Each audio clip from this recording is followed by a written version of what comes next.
Happy holidays. Happy holidays, my friends. It is the last show of the year. I'm getting a little misty. It's the end of 2021, man. You know, it's been, no, I'm not going to go there. I'm excited for 2022. We have great things planned for this show in 2022. Let me tell you a little bit about it. All the next months are booked out. Now I'm booked out into April. January show. It is so good. It's so good. Also in January, I think at the end of the month is where I'm going to have the Patch On Punk Rock show. For those of you who don't know what I'm talking about, it's a patch challenge show. The last one was field recordings, where that previous video was just made for. The next show is going to be a patch challenge for punk rock. I have no idea what I'm doing. It's going to be awesome. That'll be in late January. I think I'll do the signups maybe in early January. In February, we're spotlighting Japan, the amazing scene happening in Japan. Have a translator for that show. It's going to be awesome. And I think I will leak this, that I'd love to hear your feelings on this too, guys, is the anniversary show for second anniversary, second year anniversary is coming up in May. And I'm not going to outdo what I did last year with the 34-hour stream. I'm not going to do that again. But I've had people talk to me and tell me that I should do a live show. I should have like a destination event. So my question is, would you travel for that? Would you come to San Diego if I hosted it here, found locations, got performers, did like a 3-day thing with like shows in the day, something at night? We could do, I don't want to build it into like a conference event, but excuse me, why not have like speakers and have like night events, like cookout on the beach, slow romantic walks on the beach? I'm considering it. So if you're interested in something like that and you would travel for that, let me know, because I'm thinking about it. I don't know how to do it. It's a little over my head as far as what I want to plan and take on, but I'm considering it.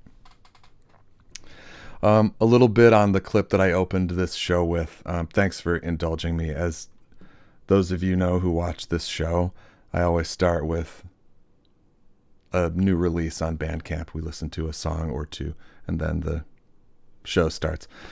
But I had that alt take from the I can't speak today.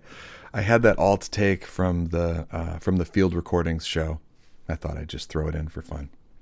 Thanks for indulging me. A lot of people in the chat saying they would travel.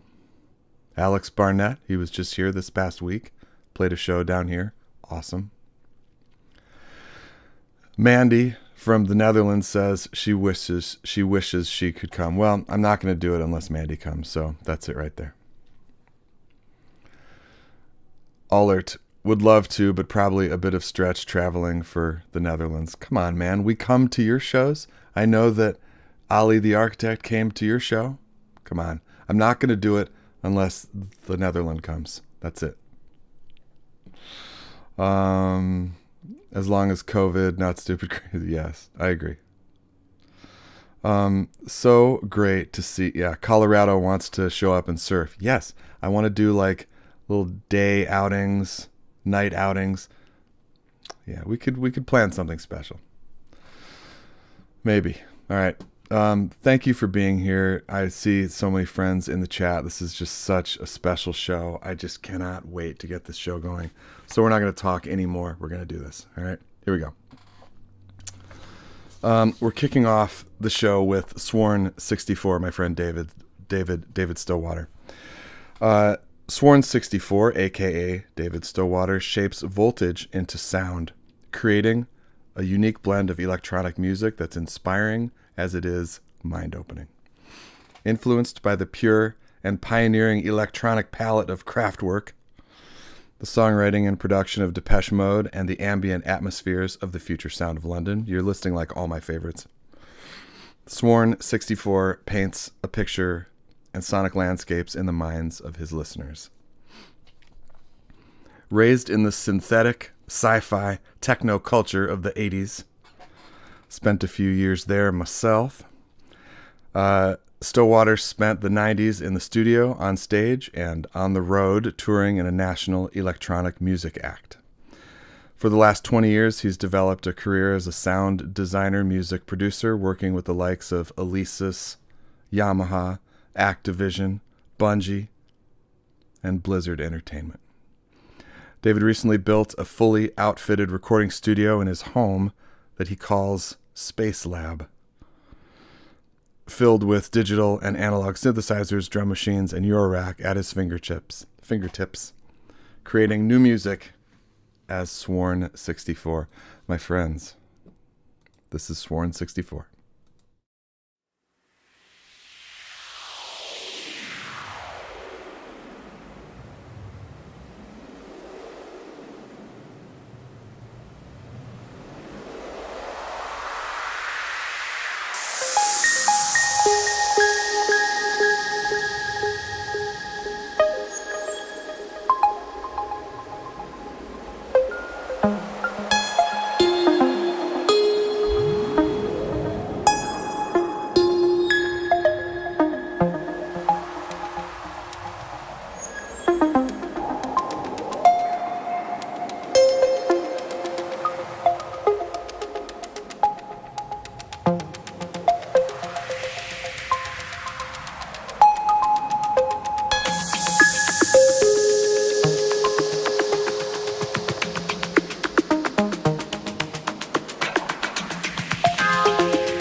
David.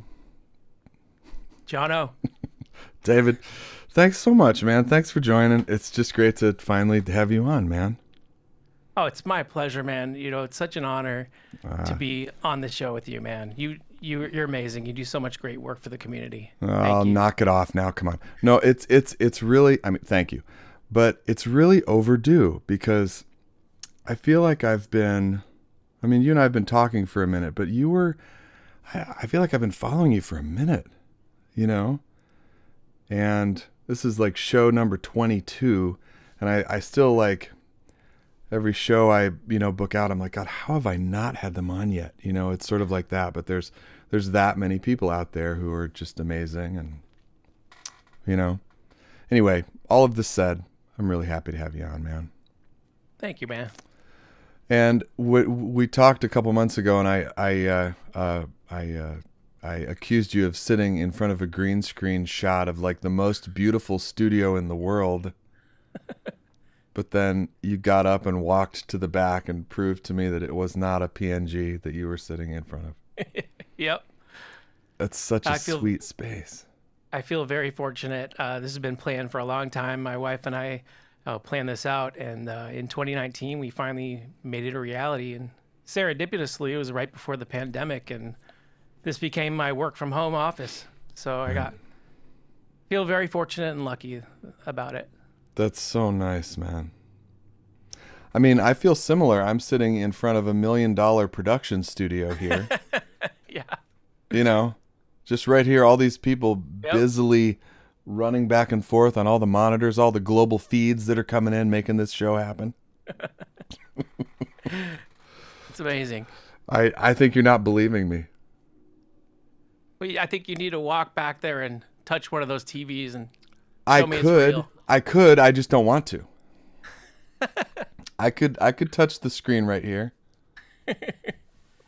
There's the screen right there. Oh, it's too funny. All right. Would you step us through this amazing patch that you made for us, sir? Oh, sure.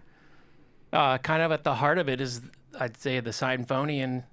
That's holding down all the volt per octave signals for the bass, the arpeggio, and the chords. And then the Eloquencer is synced up, and that's sending all the gates.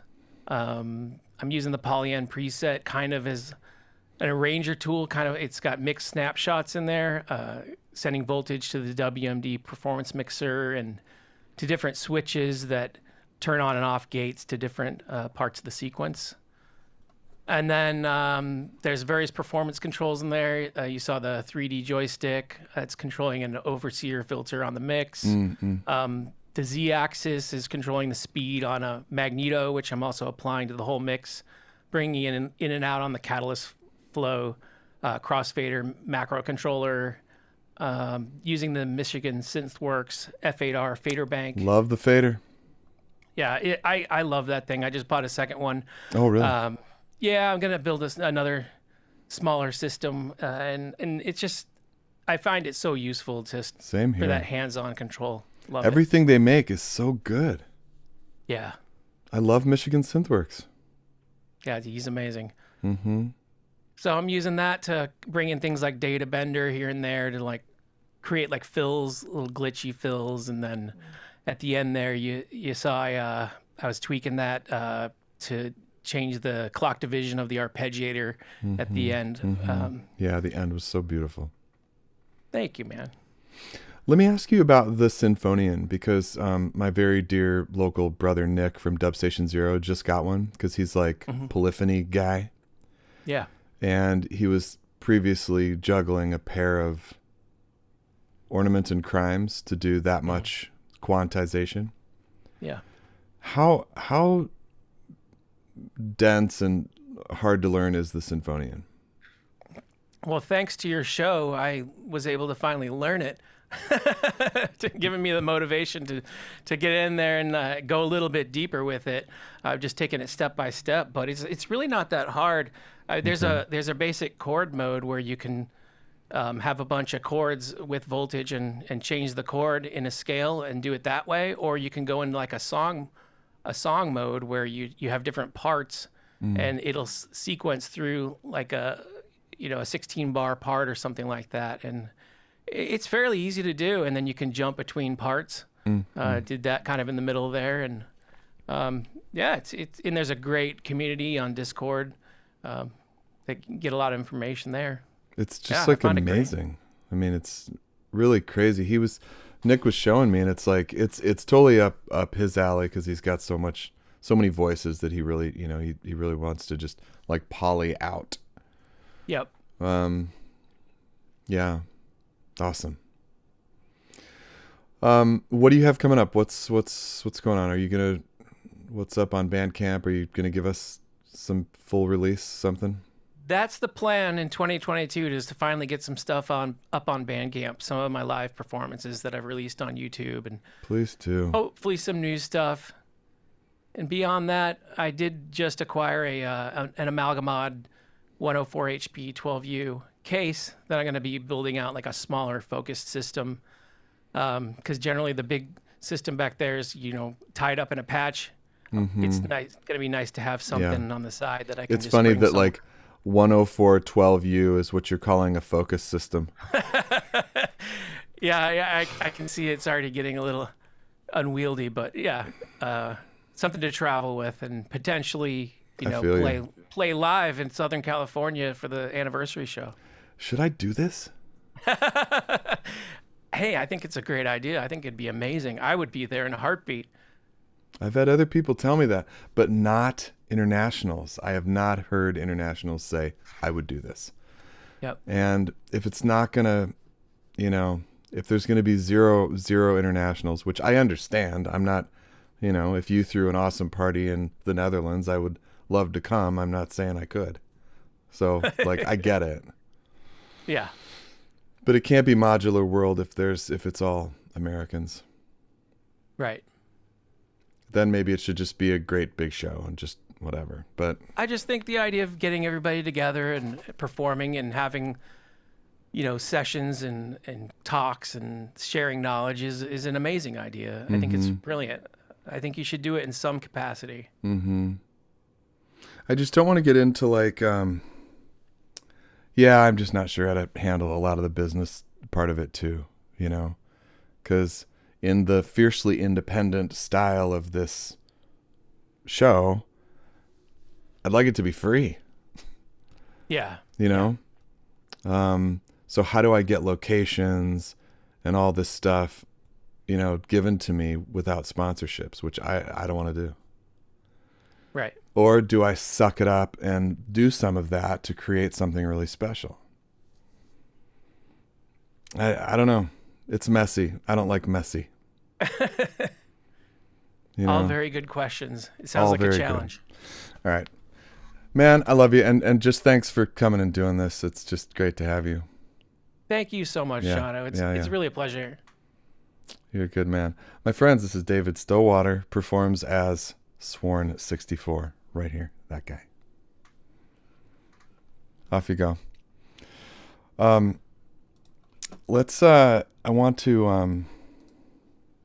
to put you in the waiting room, David. I want to thank a few people who have joined on Patreon and YouTube channel members in the past month. Kevin Sint, Brad Heinz, Al Gonzo, Roger Williams, and Dennis the Phantom Menace, who I see in the chat here. Thank you so much for choosing to support this fiercely independent channel. I love you for that, and I really do appreciate it. Just as so many layers in OBS here. As a reminder, you can choose to support this show on Patreon, or using the join button below and become a YouTube channel member. It's the same thing. If you join at the second tier, you get audio downloads of every show. What a value. It's amazing. Thanks for considering supporting this show. All right. Just want to make sure I'm not missing something in the chat. Oh, Andrew says manufacturers may sponsor. What manufacturer would that be, Mr. Ostler? Speaking of which, our next performer is Andrew Ostler, who you might know as the guy behind Expert Sleepers. Now, this is special because, well, it's special for many reasons, but it's special because we've talked about this on the show. There's not a lot of makers and manufacturers who will come out and play. I've asked them, and they're like, man, I don't have time for making music. And I get it, but I'm also like, damn, because I know that's why they probably got into making modules or being part of this community, is that they were amazing musicians. So it's always really special to me when manufacturers and makers will come on the show as artists and musicians and remind us that that's who they are at their heart. So I love you for that, Andrew. And, I don't mind saying that I'm just an absolutely enormous fan of Expert Sleeper stuff. And I think it's fair to say, Ice Locust mentioning ES9, a perfect example of what I'm going to say, that Andrew makes the kind of modules that once you use them, you cannot live your life without them. Now, I've got a lot of, we all have modules that like are great and we use all the time, but what are the ones that like changed your life, quote unquote, or changed the way you work? Disting EX, yes. ES9, yes. I have 2 disting EXs. So this stuff makes Expert Sleepers really special. Anyway, enough about Expert Sleepers. We're here for Andrew, who's playing a very special set for us today. My friends, this is Andrew Ostler from Scotland.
Andrew, right here, Andrew Ostler, that guy right there. Hi. Thanks so much. I just love seeing comments like this where like we were just saying that like people want to just like be quiet and listen and focus, but they just can't resist because it's so gorgeous. Thank you. Yeah, I'm pretty pleased with that, actually. Pleased with how it turned out. So all the way from Scotland, what time is it there now? You have about 9 hours on us? 8, so it's 10 p.m. Aw. So yeah, it's not too bad. Well, you have little ones like I do. Thanks for staying up late, man. No, it's fine. I know it's like we reached the 10 o'clock period and now it's like our time, you know. I got the little ones in bed, now it's my time. Yeah, mine aren't so little anymore. They're no bother, but it's yeah, I have to tell them not to rush in their pajamas and doing anything embarrassing. See, that sounds young enough to be a proper bother. Yeah, all right, would you touch on the stuff that I was talking about when I was, like introducing you of what it feels like to be a maker and a musician and how you balance that and how you, like having you on and having you playing is really special. Yeah, special to be here. It's a balance for sure. I can understand people who say they have no time, and it would be the easiest thing in the world not to let myself have time because I love making the stuff, and it's very easy to get up in the morning and open the email and do the email and then to do all the business stuff and and it's a very safe space for me to be creating stuff. Like what will I do today? I'll code up a disting algorithm. That's familiar, it's safe. If I make a mistake, I can delete it and go back. Whereas to actually make some music is a lot more of investment of myself and risk of failing. So it would be very easy not to make any music, but I absolutely love doing it. So I make myself come back to it. And nothing focuses the mind like committing to a show. Mm-hmm. Mm-hmm. So I try and do that as often as I can. Even if I sometimes wish that I hadn't when the time comes. But no, always say yes to a show and then worry about what you're going to play. Absolutely. Yeah. No, I mean, I feel the same way. I've gotten into, it feels a little bit reckless, but it keeps working that like the night before the show is where I put the patch together. Right. Oh no, I can't do that. I have to be a bit more prepared or I just wouldn't sleep. But see, that way I don't end up rehearsing it and don't end up all like in my own head about what I've created. I'm just showing up and it's just fine. It doesn't, is it the best thing that I've done? No, sure. But it works, Yeah. No, I mean, the other problem I have, I've got all this gear, which you can't see because I'm in this amazing kind of tunnel. But all my gear is kind of set up most of the time for kind of development and mucking about. So to actually, the first step of any performance is to actually put some gear in a case that works together that I could actually take out. Because I don't have it all set up for performance or recording. I have most of it set up for testing and development. To put a live case together, figure out what goes in it, and then what woodwind I'm going to play more often than not. And with Who, has been a bit of a short list over the last couple of years. Yeah, as I'm sure it's been for most of us. Now you had a friend who was going to play on this. I had, after what is actually 4 years of living in Edinburgh, 2 of which has been the pandemic now, which is kind of scary. Me and some friends had finally got round to organising what was going to be a monthly night of electronic music in Edinburgh. And we did one in November, which went really well. And we booked the second one for December, and then it all just fell apart for COVID. So I kind of had this set being worked up for the December show, which never happened, which I was going to play with this guy Flower. He was going to be one of those kind of unplanned but planned duets where you're going to play together, but you don't rehearse it, so you just show up. Love it. What happens? And I find it when I'm improvising with people, I find it much easier to do that on a wind instrument than a modular. I love doing the modular, but I find it very hard to react to other people. It's more about kind of planning something and doing it. So to have something where I can just kind of blow my horn and react to people, it's cool. When did you start with the horns? I played clarinet in like school wind band back in the day, and then did nothing with it for 20 years. And then through listening to Miles Davis, Bitches Brew, almost on repeat for a few years, I finally figured out there was such a thing as a bass clarinet, which oddly nobody had ever told me. And having discovered the bass clarinet, which is an absolutely fabulous instrument, I kind of got back into the whole woodwind thing and went a bit mad and started dabbling in every which thing I could get my hands on. So this week I'm a sax player, but who knows what I am next week. And the sax, I'm switching back to the kind of gear conversation. I just got a brand new microphone pickup thing that goes in the sax that means I can play it with a whole lot of electronics on it, which is a big enabler for me.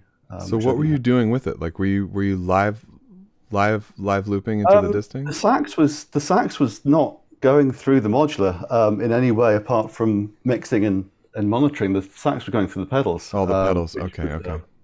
Two Eventide H9s and a looper and a distortion thing. 2 H9s? Yeah, well, just throw in a second one just for fun, Yeah, so your 2 H9s gives you a lot of reverb. Good Lord. Quite a lot of reverb.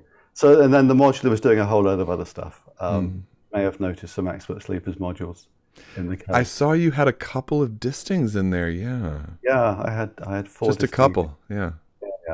Well, they're all doing something I wanted to happen, and I think this possibly, obviously brings home the point. It's like, why does Oz make Distings do what he does? It's because what Oz wants to do in performance is this thing, this thing, and this thing, this thing. And oh look, he's made that, so why not use that? And I had my new analog modules in there doing the kind of big bass droney thing. So yeah, it's eating your own dog food, I believe it's termed. It's like, well, and what a dog food it is. I had my EX for like a week, and I was like, gonna be needing another one of these. Oh yeah. That was really more than one at once. That was really clear right away, And these new modules are like, it's so neat seeing you do this, because these seem like a real different direction. It is. It's a complete.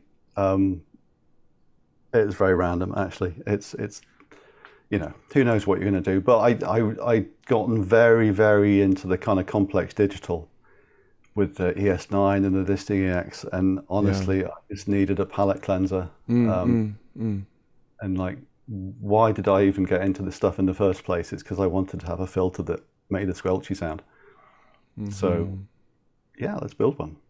That'd be fun. And then you name them after Cocteau Twins songs. You're just like a man after my heart.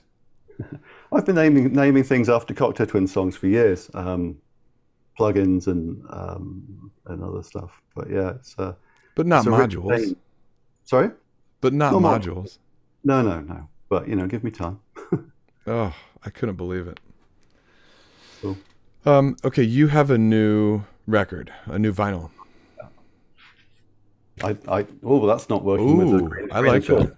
Yeah, so I made a record, which is, for someone of my years, possibly surprising that that's the first solo LP I've made. So that was out in October. Well done.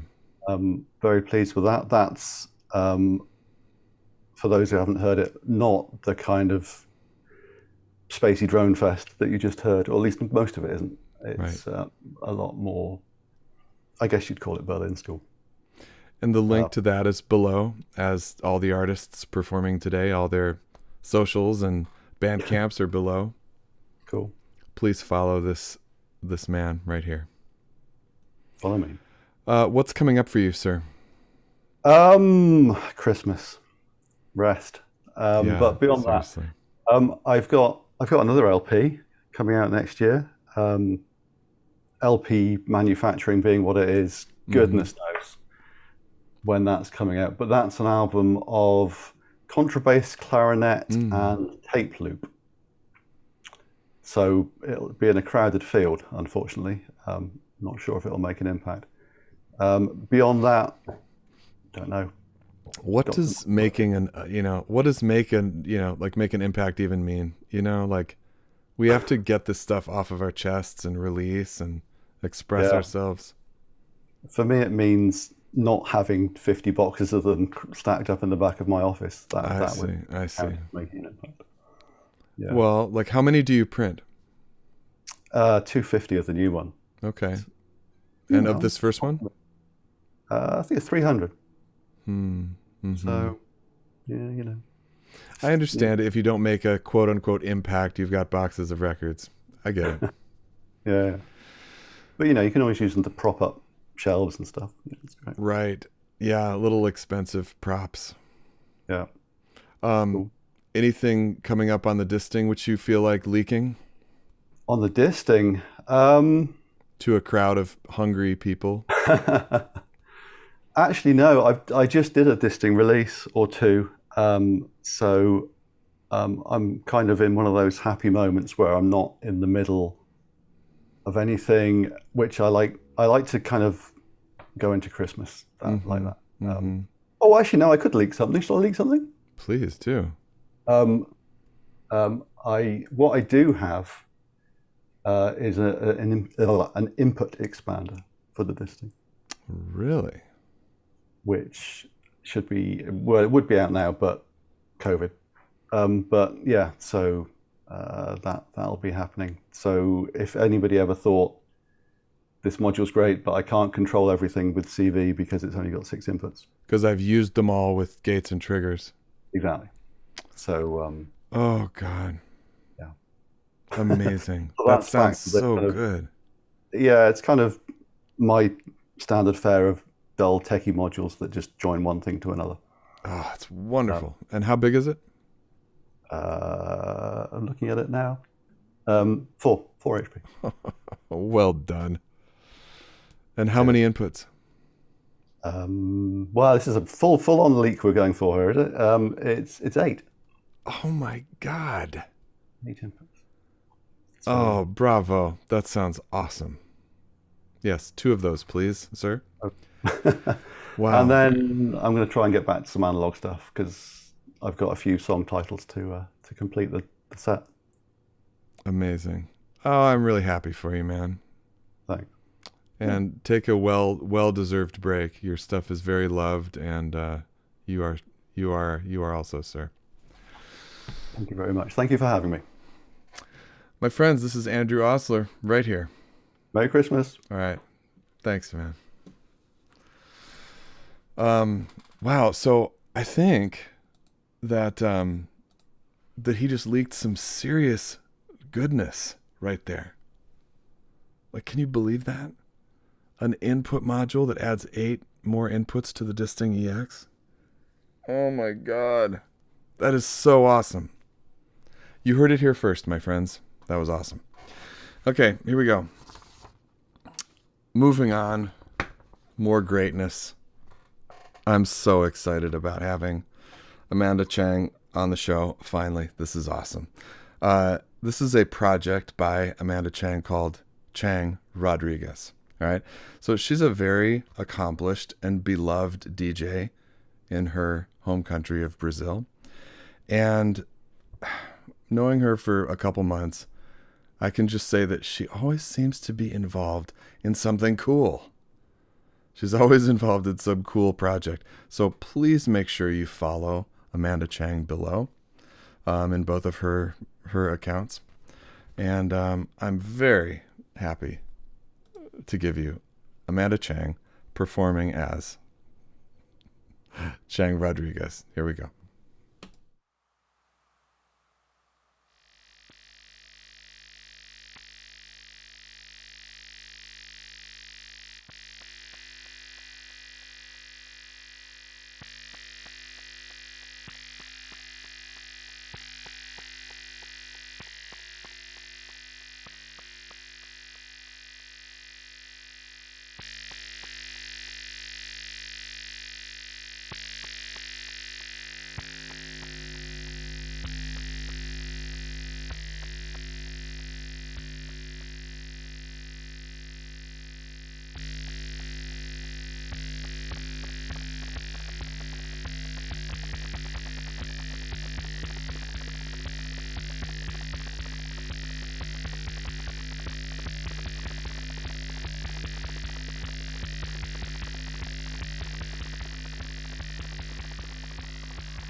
So special. Amanda, I'm just so happy to have you on the show. You're great. She's having problems with connecting to her Wi-Fi for Zoom, but we chatted earlier. I know she can get on. So she'll make it happen, and when she arrives, we will chat. Similarly, Joe, if you're in the chat, I saw you earlier. If you could connect to Zoom, that would be great. And I'll bring you in during your set. We can do a little sound check. All right. Next up, my friends. Is she going to come in? No, I thought I saw her connect for a minute. All right, we'll give her a minute. Next up, my friends, is Mr. Joe Holiday, a.k.a. Snakes of Russia. Joe is a professional composer and beloved label mate of mine on Aerogrid Records. I love you, man. And he's the original Beats of Doom guy. Okay? Never mind all of the others. He's the Beats of Doom guy. Whatever. Okay, so up next is Snakes of Russia. Here we go.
My friends, this is Joe Holiday, aka Snakes of Russia.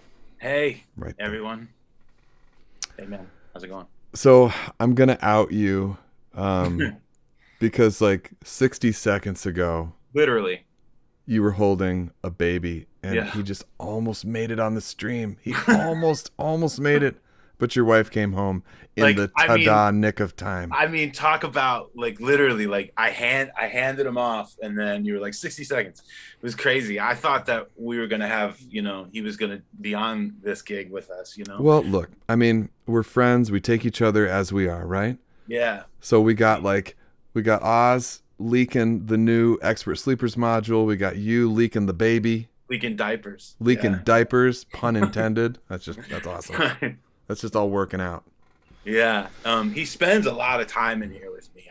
I during the week and stuff. So I've been working on headphones more than I ever have, and it's great. I love it. But when he's in like cranky zone, it doesn't. Yeah, I need. I'm glad she was here. Is what I'm trying to say. Like in the nick of time. Seriously.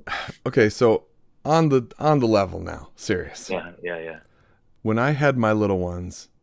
They were pulling on my facial hair, pulling on my earrings.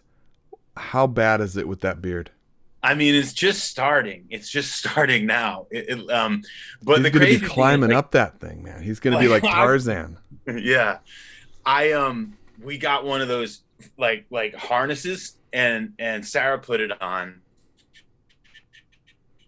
It was perfect for her, but when I put it on, it's just not big enough. So literally, he would be like nestled underneath here. So so I'm like, well, I can't use this. So he's already starting to pull and grab though. But that's cool. Yeah. So Nick, Dubstation Zero, my dear brother down here, he's dealing with the same thing. His little man is like 11 months old. Wow. And Nick has a beard not unlike yours. And we're on the phone, and he's holding him. Yeah. And all his son is doing is just like I know, basically climbing up his space. Yeah. Awesome. So yeah. Oh man, I'm so happy for you. You've got like new music out. You got a baby. Like life is just pulsing. It's good, man. Yeah. Thanks for having me. I'm so happy to be involved in the last show of the year. Yeah. It's been a great lineup so far. Everyone special. Said it killed. It's cool. Yeah. So you've had 2 releases in the past couple weeks. Your single. Yeah. And then our compilation. Yeah. So both are great. They're kind of like the first couple in a pipeline of other things that I'm hopefully getting out in the first half of 2022. I'm working on a full length, but I understand that even if that were to be done tomorrow, it probably wouldn't come out for like 9 months just because of the way the world works and vinyl and everything. So I'm trying to just have a stream of stuff to put out, mostly because that's just the way I like to do it. Yeah. Because I like to have, I make a lot of stuff, so I want to share it. But I'm working on a film in January, so that's going to be like my January thing, and then there'll be some releases after that, and then hopefully wrap up this full length, and then get this out the same year. So I'm hoping that all those things will happen. Yeah, and then more modular performances, hopefully, in person. I'm all about that event that you're thinking about doing. Well, for you, it's easy. We're 2 hours away. Right. Yeah. Yeah. But so hopefully just a little bit more of that. And when you guys do all those location patches, I love them. And I tried once, and it was an absolute disaster. Why? It was in the desert, and it was like, I don't know. It didn't. I need to do it just a few more times and kind of iron out the kinks, and then it's funny though. Like it does, just like when you show up in a noisy, gross club. And you had your set all sounding beautiful in your headphones in your studio previous night. Yeah. Everything's all weird and fucky. It's even harder and further, like when I'm outside. Yeah. I showed up like with an idea, and then it starts to happen outside. I'm like, this is not what I had at all. Yeah. And it just ends up being something new, Yeah.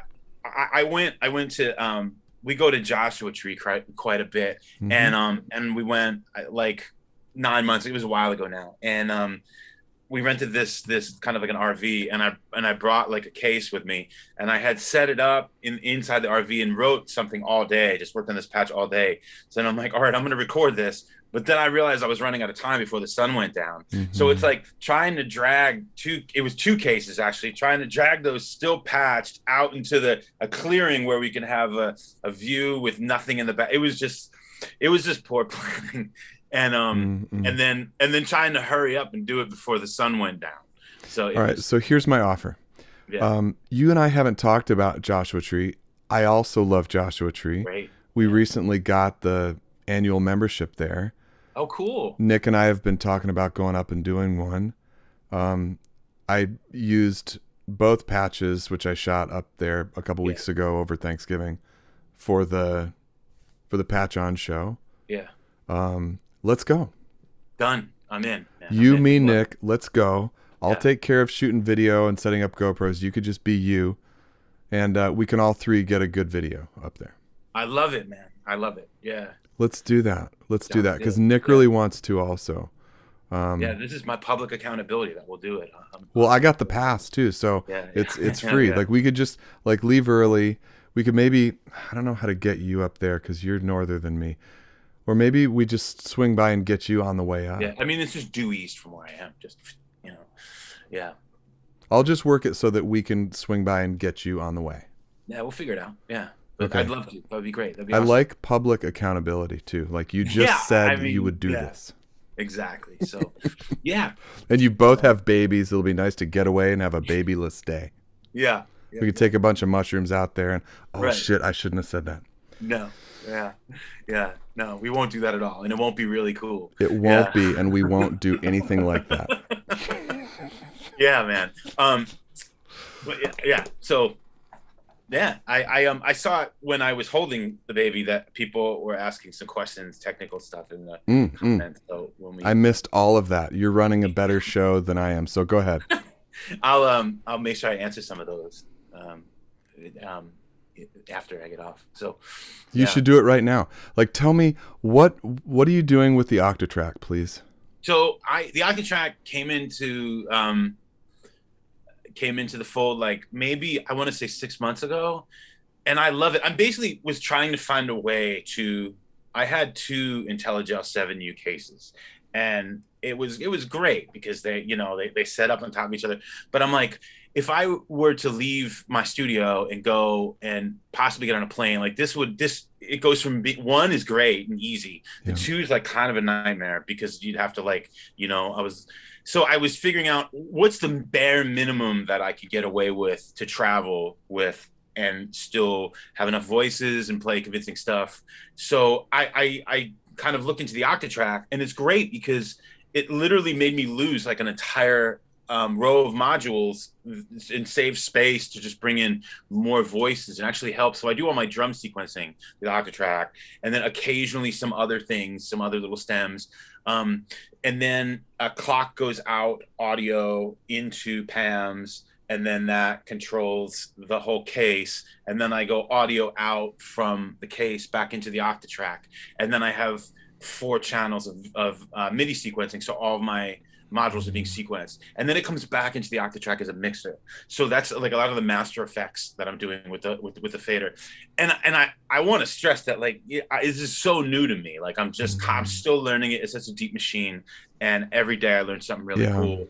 And I think I've maybe unearthed maybe about 7% of it, but I love it and it's great. And the most recent addition was I have the Sweet 16. I'm sorry, my bad. The Michigan Synthworth, the Fader Bank.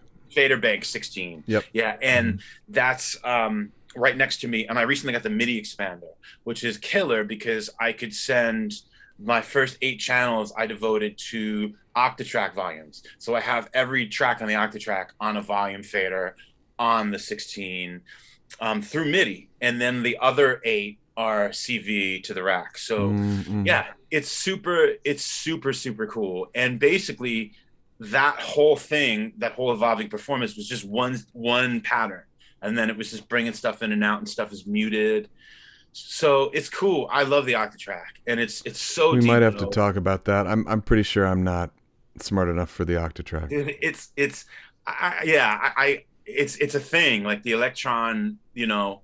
I recently spent some time there. They have an office here in LA, and I went there last week because it's just so close to my house, that we finally decided, you know, we'd go, my buddy over there, and it's getting into that workflow. It's just like once you figure it out, you really get it. You're like, oh, okay, I see now. But I want to stress that I know like 7% of all these machines, but they're really powerful. And it definitely solved a lot of my issues, for the portability and stuff, and helped me kind of make it so that I could play a set and you know, have stems from the records, and then also mix those with modular. I'm basically trying to, like, my records are over here and the modular sets are over here, and I'm trying to get them a little closer together. I said, you know, that's basically what I'm trying to do now. I don't know how much I'm pulling that off, but well, you know, hopefully. I just recently got a Digitact, and Travarsi gave me a sweet little run through week ago, and I've been watching a bunch of videos and trying to figure it out, and it's actually pretty easy. But I've heard that Octatrack is a whole other situation. Because I just figured out, like, this is what I want to do. I want to sequence drums, and I want to sequence the 4 channels of MIDI, and I want to bring everything through, and use it as a master fader. And that, like, was here's what I need to figure out. And that was, you know, I'm not going to say it was easy, but it was like, here's, you know, just a little bit of you know, deep work in the manual and stuff, and some videos. So, you know, anything other than that, you know, I'll just learn over time. But to make it work in my setup, you know, I'm not going to say it was easy, but it was definitely like, it didn't take me very long, you know? So yeah, but it is intimidating, man. One thing which Travarsi said that I'm sure you would echo is to just take on one thing at a time. Exactly. That's what I did. Yeah. To not worry about learning it. I mean, that's easy to say though, because here's this thing and you want to do all these things. Yeah. Yeah. What about, you know, like audio mangling? Like, how does it, like, have you gotten into doing that stuff on it? I haven't at all yet. Like, that's the thing. And I know it's a really powerful, super powerful tool for that.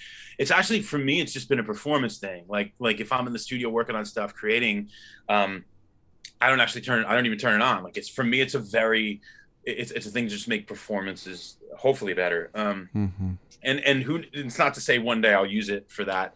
You know, I like the portability of it. I like that I can just, you know, leave here and go somewhere else with a pair of headphones and stuff like that, you know? Yeah. So, yeah. What I've been doing down on the couch with the Digitact is I got this little adapter cable so I can run it off a little USB bank, and I'm just sitting on the couch away from all this. That's great. Just with headphones on, just trying to learn the Digitact. Yeah. Yeah, that's cool. That's the way to do it, I think, you know? It's kind of like, you know, no distractions, just the box and headphones. And right. Yeah. I want to get my daughters on it because I got them a Volca FM a couple years ago, and they're just like, I don't know what to do with that. But the Digitact, I mean, they could really start to rock that. Yeah. Yeah. I feel like it's just, there's something about young people's brains that work different than ours, and they could probably, you know, they'll probably pick it up so fast, and you know, we'll be pissed, but you know. Yeah, like, Dad, have you seen this YouTuber called Lupop? He's making great Digitact videos. I'd be like, yeah, wait, what? Yeah, and then he'll start his own, or she start her own YouTube channel. That's right. Like, without you knowing. Well, that's not going to happen. How do I figure out? That's not going to happen, buddy. And it's in your studio, and you're like, what? When did this happen? Do you subscribe to your daughter's YouTube channel? I'm like, right, the what? Right. Yeah. Man. Well, my brother. Always a pleasure. Yeah. You know, we've done a few of these this year, and it's always a pleasure. Yeah. You know? Let's do Joshua Tree like right away in the new year, okay? Yeah, that would be killer, man. Let's do that. That'd be a great little getaway. Yeah, that would be awesome. Awesome. Well, very cool, man. Again, thanks for having me. I love this show. It's so rad what you're doing, bringing everyone together and stuff. It's like you can tell in the comments, man. It's just everybody really. Everyone's here. Yeah, everyone loves what you're doing, and I think Japan just showed up. Yumi and Nabu just showed up from Japan. Cool. Amazing. Awesome. Yeah, man. We'll keep on keeping on. You know. Absolutely. Yeah. Well, everybody, thank you. And thanks, Joe. Awesome. My friends, this is Snakes of Russia right here. See you guys. Thanks, man. All right. Well, God, what a great show.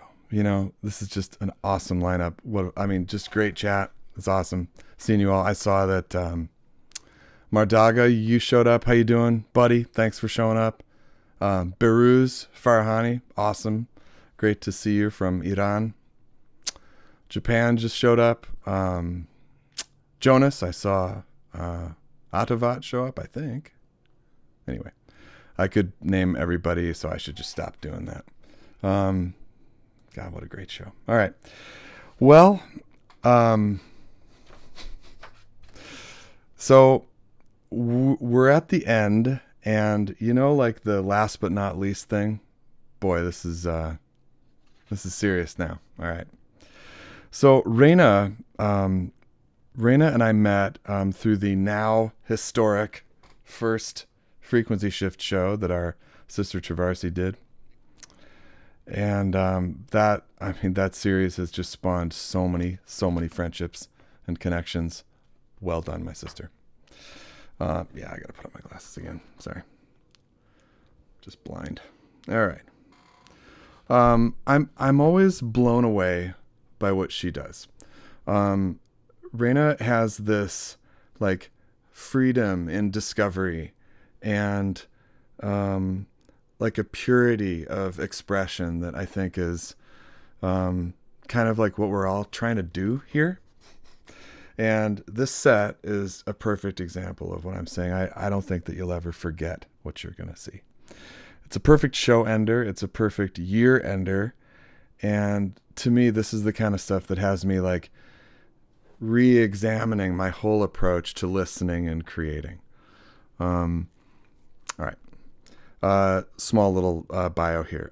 She is a self-described sound artist, meditation synthesist, conjurer, alchemist, conjuring the energies and apparitions that swirl around the edges of our perceptions. See, I just cannot talk like that. That's just amazing.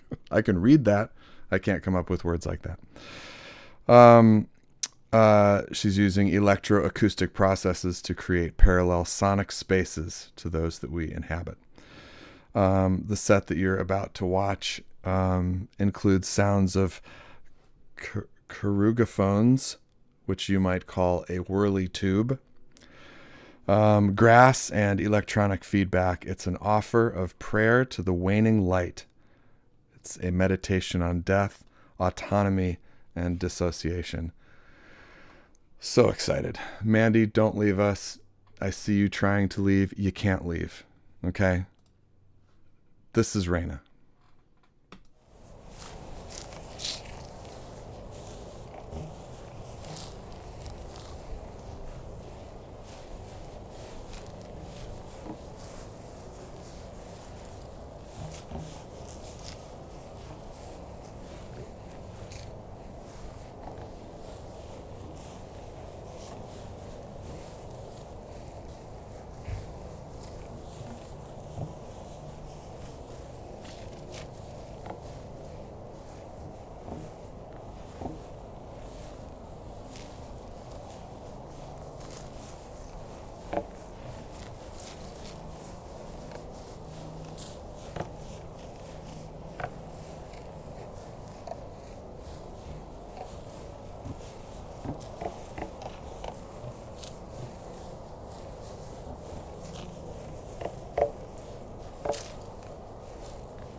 Reina is here in the Modular World Studios. Come on, who are we kidding?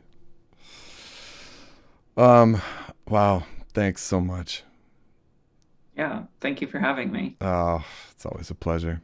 I'm always a fan of what you end up doing. So I emailed you when I first got this clip, and I was like, how is the and you wrote me back this explanation. Would you have a go at that again? Yeah. So in the video, I think someone actually said it in the chat, but there's a field recorder. It's I got it on a Joby tripod to the tree. And that's capturing all of the acoustic sounds. So all of the grass, the tubes, the cars driving by, whatever. Mm-hmm. And so that sound is simultaneously being routed into my eurorack case, as well as my Mengshi Wingy. The what now? Hui? Yeah. So Mengshi, amazing Chinese instrument designer. He made this little handheld resonator device, and okay, it's giving all those like rings, textures, and it's also doing all the feedback. I'm able to route it back into the field recorder, so sound goes into here, goes back, and yeah. And then it also gives all the rings, textures, and it's in a polyphony mode, so I'm able to play it a little bit. And then the field recorder is also going into the eurorack case, which has a kind of generative patch going, and it's giving you all the granularity textures real low in the mix, and it's just like Morphogene, Arbor. I have a delay called Vino Echo. Shout outs to that. It's really cool. And yeah, so that's just off screen. Wingy is there in the middle, and about for the first half, I have just Wingy kind of set up so it won't run away with the feedback. And then about halfway through the video, I I actually sit down with it, then I manually control it, and that's why the feedback gets more intense as it goes. That's when you vanished about halfway, and then you guys came back. Yeah. I sat down into the dark, and you can see the little white light of Wingy on, but that's it. So I'm so happy for you that you've got friends that will support you on your wacky creations. My wife. See, this is big because like I've roped friends into my wacky ideas, and it's so nice to know that you can like come up with something wacky and they'll be like, sure, I'll travel down to the sewer with you and bring tables. They have no idea what you're doing. They have no idea. Right. Yeah. And you've got some kind of a vision. Cauldron of Bats, I'm calling you out in the chat. Great guy, Chris. He follows me on all my wacky remote locations and spots, helps me. That's so great. I mean, that's really like all the difference, right? Is knowing that you can like have a crew and pull off something like this. Yeah. Brilliant. Yeah, it's all about love and connection and sharing music with people you love, and that's the whole thing. Hey man, well thanks for sharing this. This is just awesome. Yeah. What's coming up for you? If you're in Austin, I have a show on the 27th. Maybe with COVID, we'll see. But I don't know. I'm chilling.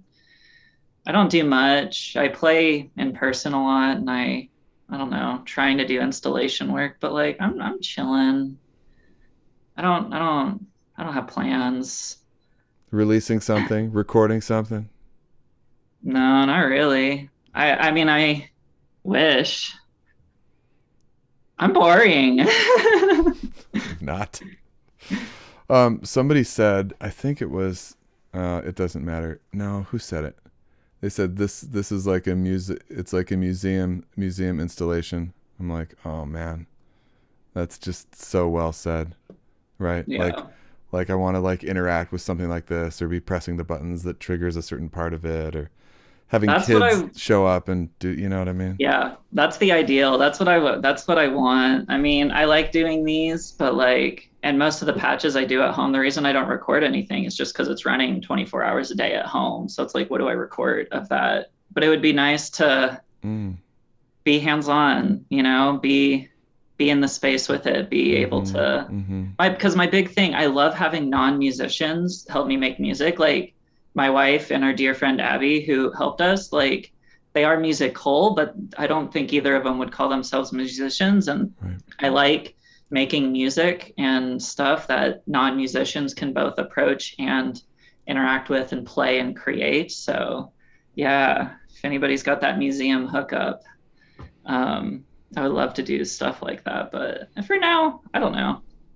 It's still generative. It's still happening. It's still online. I'm around. God, what if you did? I mean, they're seriously on 24 hours a day, just rolling? Yeah.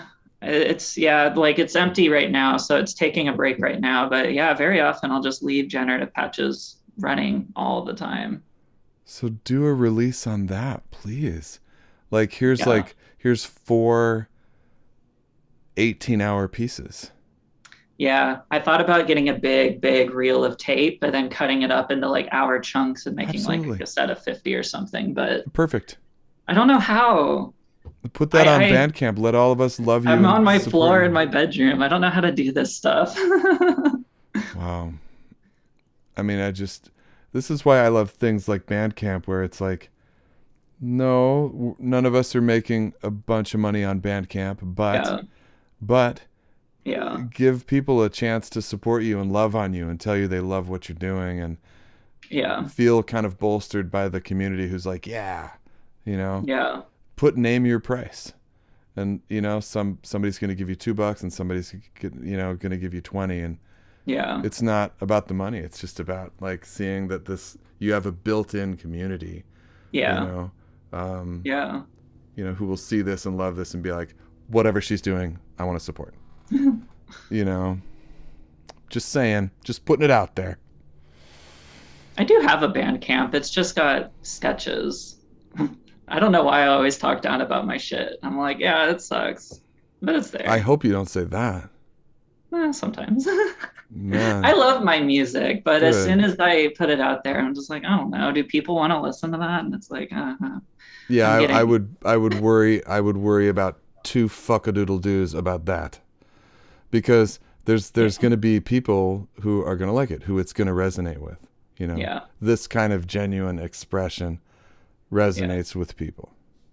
And if it's not their sort of thing, it's not their sort of thing. Whatever. Right. Yeah, I wouldn't worry about that for a minute. All right, enough preaching. Sorry. I encourage so many friends of mine to like record and release and play and get out. It's like really important, I think. Yeah. Anyway, man, it's just great to have you. Thanks so much. Yeah, so thanks much, for the my opportunity. sister. It was fun. Yeah. Okay, so here she goes. This is Reina, my friends, closing out this show. Wow. All Thank you, Ming-Chi. Yeah, amazing. Amazing device. All right, off you go. We'll talk. Yeah, just for what it's worth, please don't get into analysis paralysis about your music or the perceptions of it or whether people need to hear it or not. We need to hear it. We want to support you. That's it. What a great show. I love you guys. What a great year. What an odd and awesome and strange year. And I will just look forward to the next year. We got so many great shows coming up. And yeah, great times. We're going to close. Oh, wait. Oh, Amanda's in the chat. Awesome. We're going to make it happen.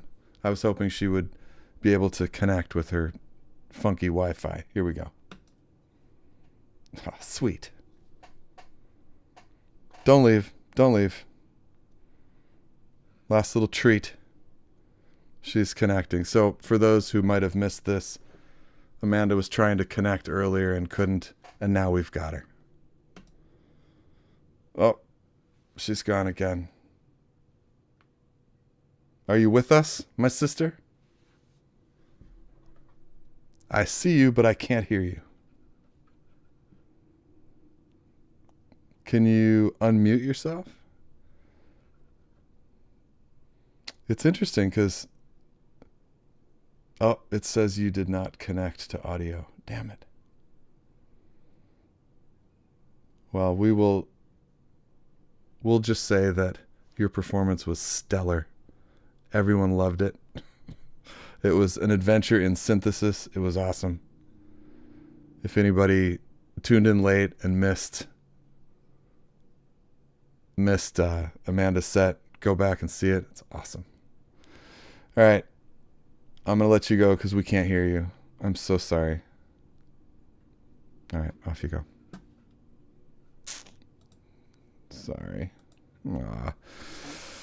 Well, that's what I look like through a webcam on a green screen. Proving that I'm not sitting in front of the $1 million production studio that you think this is. Sad. It's like in Wizard of Oz when the man behind the yellow curtain is shown. All right.